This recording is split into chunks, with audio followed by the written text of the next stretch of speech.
भारतीय जनता पार्टीची भूमिका स्पष्ट आहे की माननीय प्रदेश अध्यक्ष आणि माननीय मुख्यमंत्री आणि माननीय पालकमंत्री यांच्या समवेत या सगळ्या गोष्टींची चर्चा होऊनच हे निर्णय होत असतात.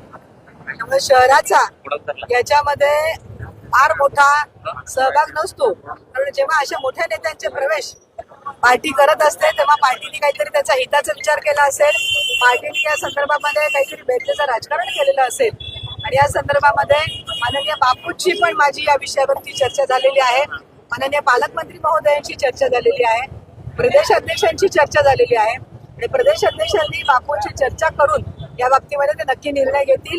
हे जे कार्यकर्त्यांनी आता निवेदन दिलेलं आहे, जे येणाऱ्या नेत्यांच्या विरोधामध्ये हे जे निवेदन दिलेलं आहे त्यांच्या भावना प्रदेश अध्यक्षांपर्यंत आणि माननीय मुख्यमंत्र्यांच्या पर्यंत पालकमंत्र्यांपर्यंत पोहोचवण्याचं काम मी नक्की करेन आणि सर्व कार्यकर्त्यांच्या ज्या भावना आहेत त्याचा माननीय पालकमंत्री, प्रदेश अध्यक्ष आणि माननीय मुख्यमंत्री नक्की विचार करून निर्णय घेतील असं मला वाटतं. तर या निवेदनामध्ये आपण बघितलं असेल त्यांनी कुठल्याही आमदारांचं इथले नाव दिलेलं नाहीये. त्यामुळे कार्यकर्त्यांची जर नेमकी भूमिका कळली की कोणाला नेमका त्यांचा विरोध आहे तर त्या संदर्भामध्ये माननीय प्रदेश अध्यक्षांची चर्चा करून त्या बाबतीमध्ये निर्णय घेतले जाईल. दक्षिणमध्ये महापालिकेला मागच्या वेळी जवळपास जे 9 नगरसेवक निवडून ते देखील ऐन वेळेस पक्षातील काही घटना. आता हे तर आमच्याच पक्षाचे कार्यकर्ते आहेत, इथे नगरसेवक सगळे उपस्थित आहेत. यामध्ये संगीताताई असतील, आमचे नगरसेवक अश्विनीताई असतील, मुच्चेताई असतील, हे सगळे तर ऐन वेळेला पक्षात आलेले नाही आहेत.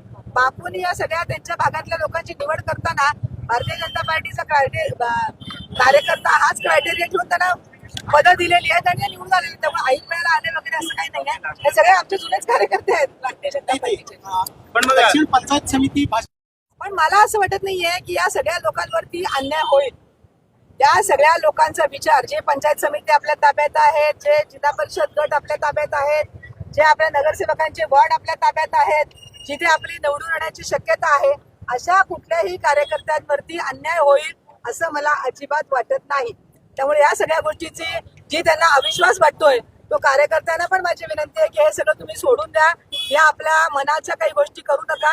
त्या सगळ्यांना विश्वासात घेऊनच प्रदेश अध्यक्ष असतील, पालकमंत्री असतील आणि बापू सुद्धा या प्रक्रियेमध्ये आहेत.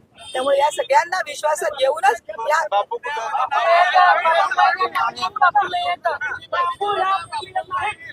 बापूंची माझं या विषयावरती बोलणं झालेलं आहे. आपण बापूंना विचारू शकता. तुम्हाला खोटं वाटत असेल तर आंदोलन करू. तुम्हाला मी सांगते, बापूंना फोन लावून द्या. मी बापूंची माझं सगळ्यांचं बोलणं झालेलं आहे.